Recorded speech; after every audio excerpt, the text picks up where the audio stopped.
that much, so we'll take it from there.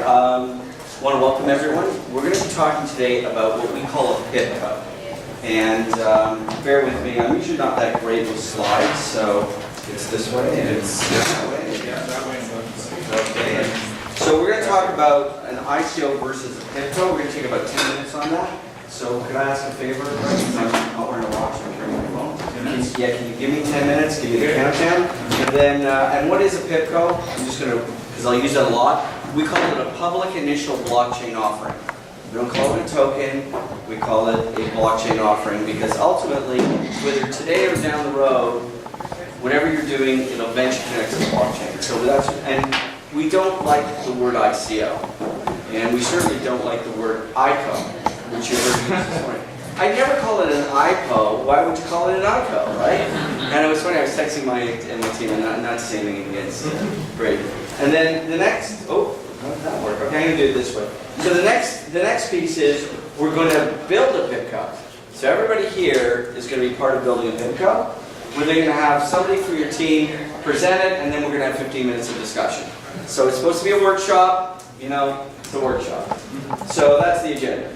So, you know, explaining a token offering to the street it's really quite interesting because, you know, on one side of the mountain, okay, you've got, I'm not insulting anyone here, but you've got a whole bunch of libertarians.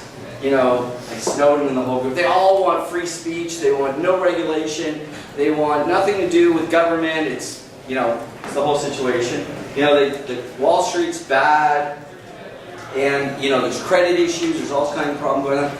But yet on the other side of the mountain, you have all the people with money, right? You have all the regulators and all the people with money. And what we've tried to do at Peagus, and it's not a plug, but we've just tried to bore a hole in between the two groups. So the real key here is understanding, and I don't know if many of you saw the panel we moderated this morning, but it's all about not saying one is better, whether a regulated offering through the current establishment being an IPO, an RTO, or does everybody know what a CPC is in Canada?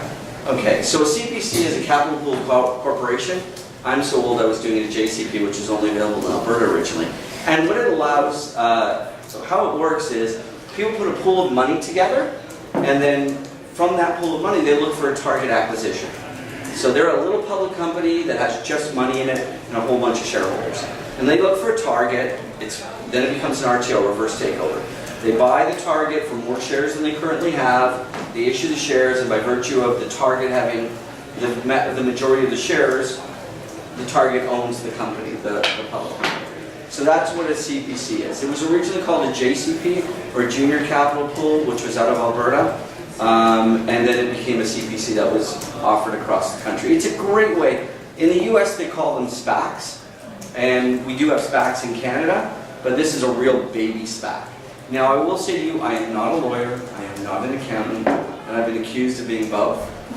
So anything I do say, please keep in mind that you should always, as in any investment or any other type of transaction, first thing we recommend is having a good lawyer, having a good accountant, and having someone in the investment committee that you trust, so that you can bounce ideas off of. So we don't offer those services, so we really we'll leave that at that. So at the end of the day, it's really important that understanding that there are a lot of regulatory compliance issues, and again, both from where you're selling your potential ICO or PIBCO, where you're selling from and where you're selling to. So those are things to keep in mind. That's fine.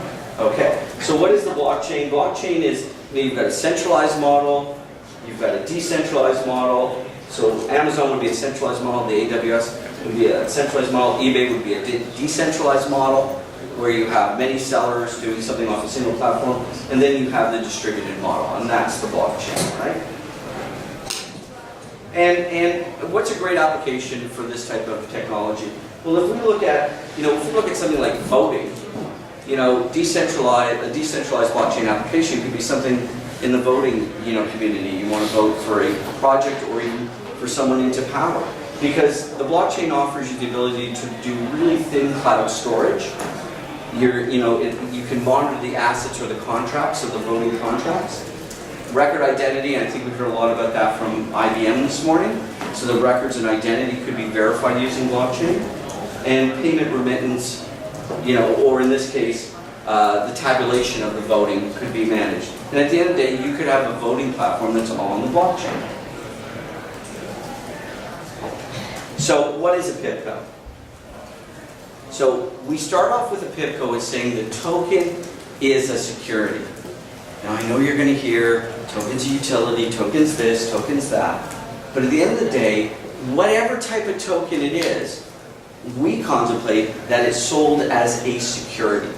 And the reason we do that is we get away from all the noise, right? Again, for those who may have attended this morning, we look at a token as a security because if it's a securitized item, it generally appears on your balance sheet. Right, everybody understand that? You see capital stock on your balance sheet? So let me give you an example. Let's say you're in the business, it's a utility offering, and you're in the business of doing something with a points, some type of points, some types of reward offering that is subject to a closed group. But a merchant wants to buy some of these points in advance to give away. So what would be a real world example? Everybody here carry an air mile card, right? Air mile card, Aeroplan, you're in any kind of points program. Well, a lot of those points company, what they do is they sell groups of points to a merchant, and the merchant gives the points away, right? So they're forward selling the points. So that comes onto their books as deferred revenue as a liability item, but it's on their balance sheet. If you're a utility and you're selling a good, a service, an asset or property, you're now selling something of value. What happens when you sell something of value? You pay tax on that, right? I sell a car, I pay tax. So if you're designing a PIBCO or an ICO, whatever you want to call it at the end of the day, but not an ICO, then, and I've heard it used in New York too, so it's funny. Then at the end of the day, we look at it as a security for the sales process. So that's where we start. In the sale process, we look at it as security. We also look at things like capital liquidity. That's our fourth pillar. And I'll come back to that. The next thing we look at is use case. What is the use case that you're looking for when you're creating an offering? So what value does it provide in the marketplace? Today and tomorrow and down the road. And there was lots of discussion about persistence and all kinds of issues with the blockchain, but what is the use case? Does it make sense? I saw an amazing, most amazing algorithm for fund trading last week. I've never seen something better, but it took me 45 minutes to understand it. It took them 45 minutes to explain it to. You take it into a broker and investor, you got 30 seconds. If they don't understand it in 30 seconds, call the elevator pitch, you're done. So what's your use case if you're going to design a token offering, and what are you going to do with that? More importantly, what's your market case? So it's a security, you've got a use case, market case. What is your market going to look at? Right? That's really important because there's an old saying from the gold rush, by a guy named Diamond Jim Brady, you can have the best product in the world, but if you can't sell it, you've got nothing. So you can have a really great use case, but you can have a crappy market case. And without that, then capital liquidity. So how is someone, if they treat it as a security at the beginning, and we go through the Howey test or the Pacific Coin test or whatever you want to use, what does someone want from that investment? As any investor, you want a return on your investment.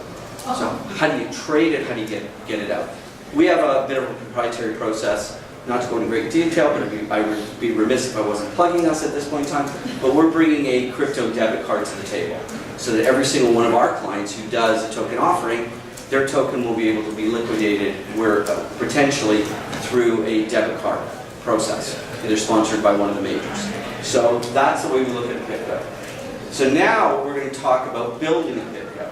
And so we're going to break into, so am I close to 10 minutes at all? Yeah, you're a presenter. Wow, that's great. Wow, I talk fast. So what we're going to do is, it's going to make it easy. There's 3 rows here of chairs and tables. So this first row, we're going to ask you to be one group. The second row, we're going to ask to be a second group. And the third row, we're going to ask to be a third group. What you're going to do is you're going to break into groups, and I'm going to ask you to deal with those 4 things. I'm going to ask you, what does your token look like? And someone decides to leave at that point in time. That's okay. Come on in. So we want you to break a group, and I want you to do 3 things. I want you to use Just a couple more seats. Yeah. It's good if you take the seats to the front. We need you up front. There you go. So at the end of the day, what we want you to do is we want you to look at the token. We want you to, and it could be it could be a use case that you're already looking at. We want you to design a use case. What's an idea for a token that you think would be a great idea? You don't have to share anything proprietary. You can use something that's already in the marketplace. I don't really care. What's the market case? And how are you going to look at liquidity?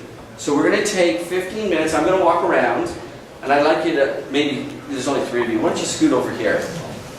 Okay, just come over here and talk. And again, I want It's a workshop. It's a workshop. I was told it was a workshop and you gotta make it work. And then we're gonna ask one of you to present something, just to talk about it. And then we're gonna talk about it for another 10 or 15 minutes. Does that work for you guys? Is anyone apprehensive about this? Yeah. Okay, well that's what I'm here for. So guys, come on over, just scoot over here, when that middle group, these guys, can you go over there?